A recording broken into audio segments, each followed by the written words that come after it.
Hi guys! Today we're going to do a video that's a lot more positive than our recent content because understandably, it's been kind of depressing around here lately. So today, very exciting day.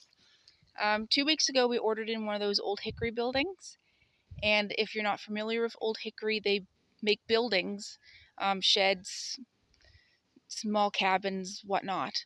And they're completely finished on the outside, but the inside is bare bones. So you can do whatever you want with them. So we've been working really hard the last couple of weeks after my day job, late at night, doing the insulation, doing the wall paneling, the flooring, the shelving, the painting, the decoration, everything. And today is the day that we reopen our gift shop.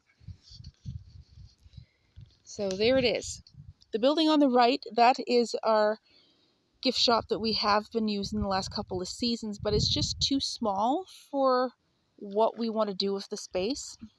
So we brought in another building with the hopes to conjoin them eventually, and then it will be painted to match the smaller building because that is a custom paint color that we have made. It's a really special color. There is a story behind it. I just won't waste much time talking about it right now because I know I'm just going to go off on a really weird tangent with that. But yeah, we have cold drinks and frozen treats, arts and crafts shop. We're both artists. As you know, I do a lot of bone and curio work, but Big Doggy is a folk artist. So we have a little bit of something for everybody here. We also have a lot of knitted objects. Big Doggy's mother was an avid knitter, and she did a lot of the craft show circuits as well. So we do have a lot of her items here. So if you need any winter woolies, this is a place that you can stock up on it, because where we no longer have Big Doggy's mother, this is the last of her stock.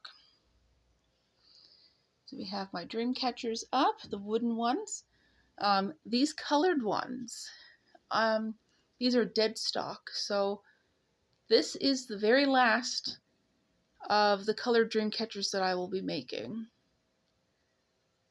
So this is your last chance, guys.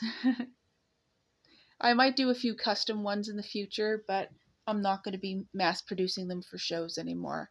I'm going to be focusing on the wooden ones and the bone ones, because that is what I'm more passionate about. It's what I feel more connected to when I'm making my art. We have some stained glass pot leaves here. Those are made by a lady up in Sheet Harbor. She is a master stained glass maker, and she wanted me to take a couple of her items to the shows, and all we have left right now are the pot leaves, which is it just does not fit with me because I don't believe in recreational use of that stuff. But I won't say anything more about that because you can't say anything bad about it in Canada.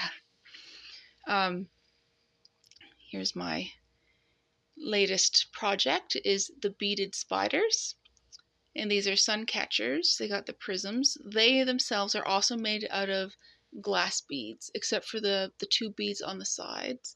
Those are glass, but they're not crystal. But the main body and the head and then some parts of the legs, they are crystal. So we have them in several different colors. And this morning when the sun was coming in here, the whole room was full of rainbows from these little guys. They are amazing. I actually have one in my car right now. Got the bone bottles and the sea glass bottles, and of course all of my different curio necklaces. Gemstone bracelets that I've made over the last couple years. And a rotating display that is almost full of earrings. Got a few more slots to fill there.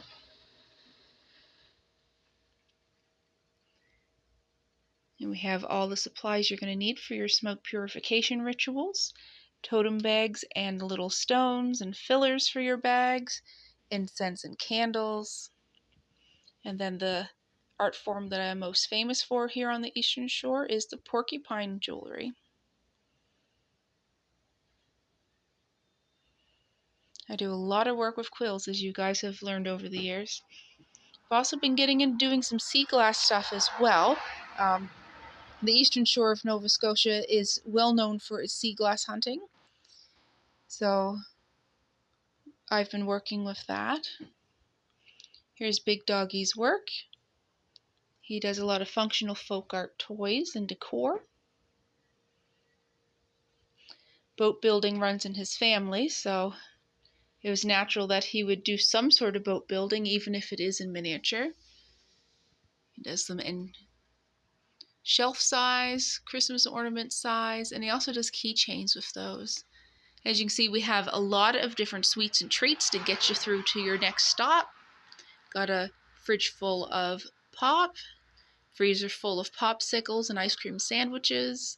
We've got all sorts of chips,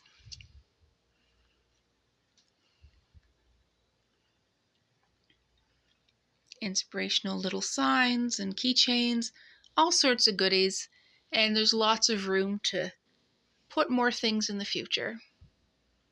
And one of my most favorite parts of the gift shop is my old National Cash Register.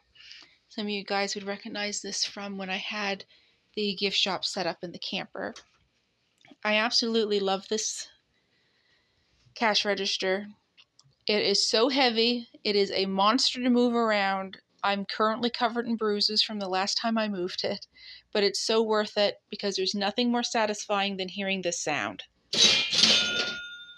It is awesome. I love it. And of course, no gift shop would be complete without a cute little mascot to watch over the place. My little Pukladmudge. Straighten up her feather. She is adorable. So if you guys are traveling down the Eastern Shore, if you're going down to Sherbrooke Village, we are halfway between there and Sheet Harbor. It's a nice little spot. There's not much between Sheet Harbor and Sherbrooke, so it's a place to get a frozen treat, cool down a little bit. If you're a fan, you'll get to meet me and see a little bit of the insanity that is my world. It's starting to get a little cooler now, which is fine by me. It was really hot earlier, and the mosquitoes were absolutely horrendous. I have to get a mosquito net screen for my door. But anyway, I hope you guys liked the gift shop. Just looking around here, it's like trying to familiarize myself with where I put everything. Anyway, till the next time.